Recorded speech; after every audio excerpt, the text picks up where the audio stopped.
Yo, I go on vacation for like 5 days. This is my first vacation of the freaking year. And you know what Kudo decides to do? They go ahead and they release an entire deep dive dev series delving into so many different unique facets of the game, what made it the monolith that it is today. So what I did is I went here and compiled a list of things that they discussed. And I'm gonna go ahead and talk about each of them briefly.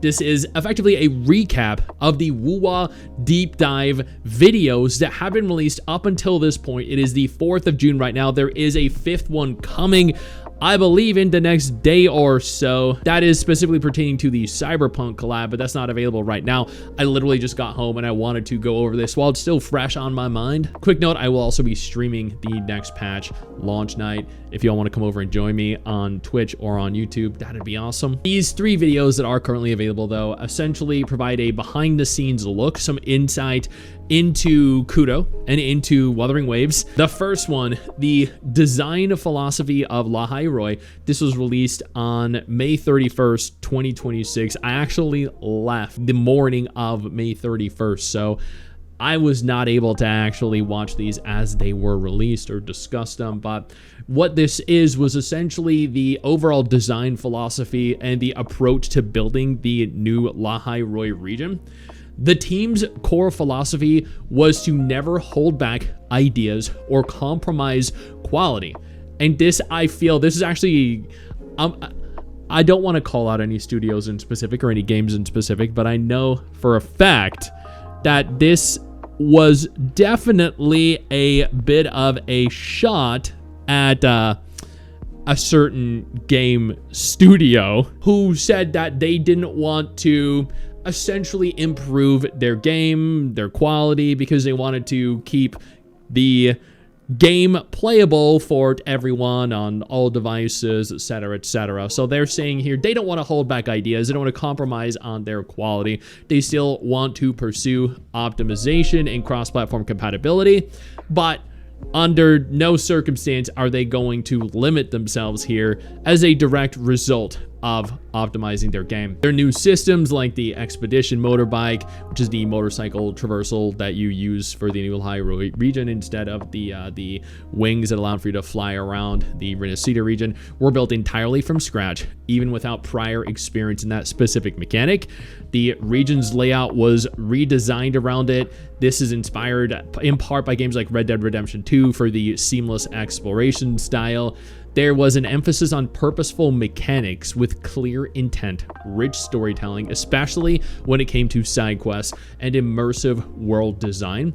This included elevated terrain with seamless transitions from low to high areas.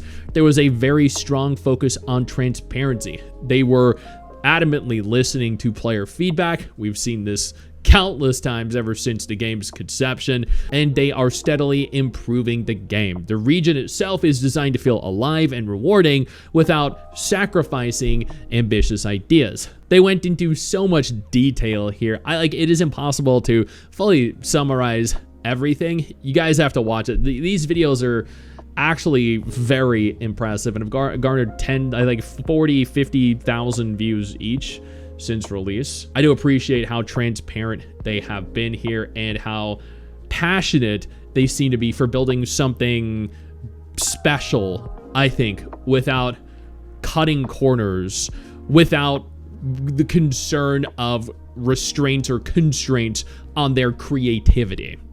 Then the second video, Engineering Action, the Mech Battles of Lahai Roi. This was released on June 2nd. Mech Battles, these are specifically centered on the Excel Strider, which, by the way, that fight was freaking insane, were developed from scratch because existing systems did not meet the team's high standards for uniqueness and quality. The mindset here was essentially, why put so much effort into this? Imagine how cool it would be, though. So yeah, they literally tackled this from the perspective of, you know what would be really cool? That thing. And so let's do it. That was it. That was essentially what they did, which is crazy. The Excel Strider in Liberation mode has over 500,000 polygons. Yeah.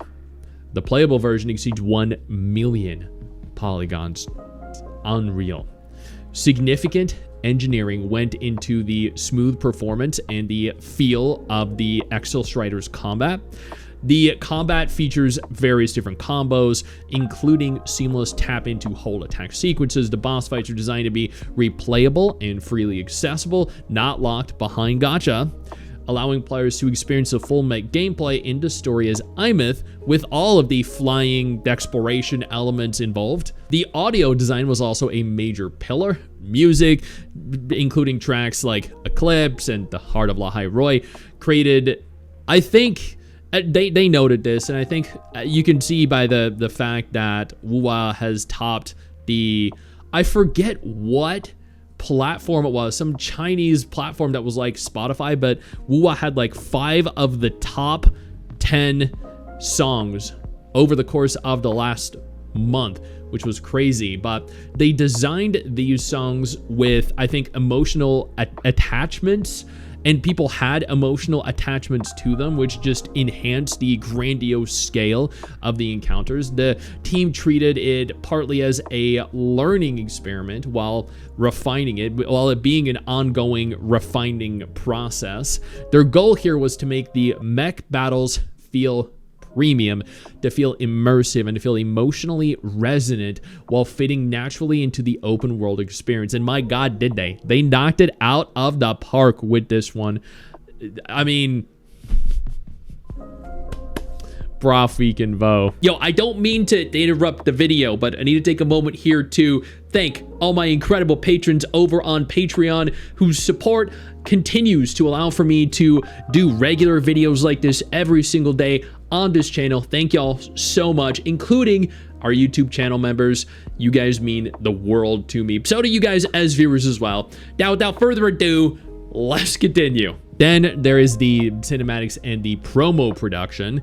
There was a heavy emphasis on micro detail. I mean, you could see the micro details everywhere, especially their facial animations and the micro expressions they make just throughout cutscenes, throughout the world when you're interacting or not interacting with them, to deepen the emotional impact and the storytelling.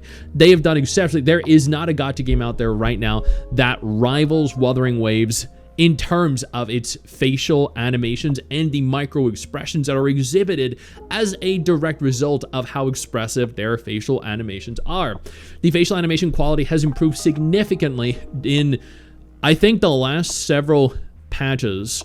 I think 2.8 was when we saw the biggest leap in terms of quality. Specific techniques include motion capture. We actually saw them doing this for Imeth and for Denia as well. These are used for natural everyday expressions. For example, young Imeth cutscenes, the strategic color grading, the desaturated tones for blurred memory effects in trailers like Chiwan's, and the seamless blending of different animation styles within the same scene.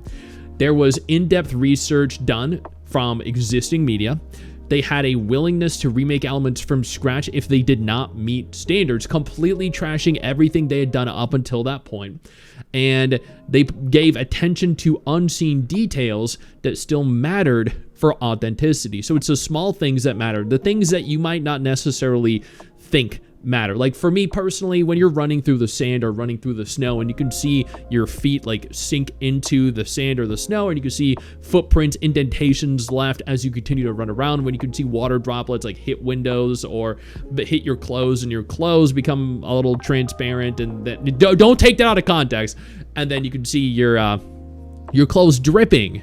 Those are little details that help make the game so much better, just so much more authentic and immersive, I think. And they stated here that these details that might be unseen still matter for authenticity.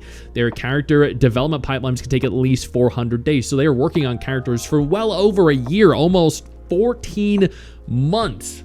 Oh my God, that's actually wild. The sound design is being treated with equal care, and we have no complaints anymore. Definitely not. There are crisp effects and music that perfectly fit each individual character and all the cutscenes that the characters are in. And their production philosophy is to aim for AAA level quality in a free-to-play game, and they do. If any gacha game out there does, it is Wuthering Waves. Their constant iteration based on feedback. Their goal here is to create content that moves viewers emotionally, heart-lifting, grounding moments, and then making players feel connected to the development process. And we all are. We all have. We have been since 2.0. I mean, hell, a lot of us have been since 1.1 with Mount Firmament, Jinzen, Chongling. They highlighted some examples here. The high production showcases, for example, Augusta, and trailers are here to supposedly balance spectacle while highlighting emotional depth. And they do. They really set a great grounded foundation for each character's respective introduction or elaboration in a story. These 3 videos, 4 when you factor in the Cyberpunk Edgerunners collab, are essentially a cohesive mini-series that promote La Hyrule as a major destination for the game, to highlight the new mech combat, to highlight the new traversal methods, the lore, their cinematic storytelling, their motion capture for the expressive scenes, the high poly mech models. This game has continued to impress, continued to excel, and continued to do something that no other gacha game could do. So kudos to Kudo for producing such a high quality, enjoyable game. A AAA budget gacha game that doesn't really feel like a gacha until you get to the actual pulling of the characters, which I constantly fail the 50-50 of because my luck sucks and the game hates me. I know you think that you just hit the end of the video, and technically, yeah, you have. And I know your first reaction is to close out of it at this juncture, but don't. No, instead, I urge you to take a moment here and click one of the videos on screen that are coming up in just a moment, so you remain up to date with everything going on in the gacha genre. Trust me, you are not going to regret doing so. Stay flaccid.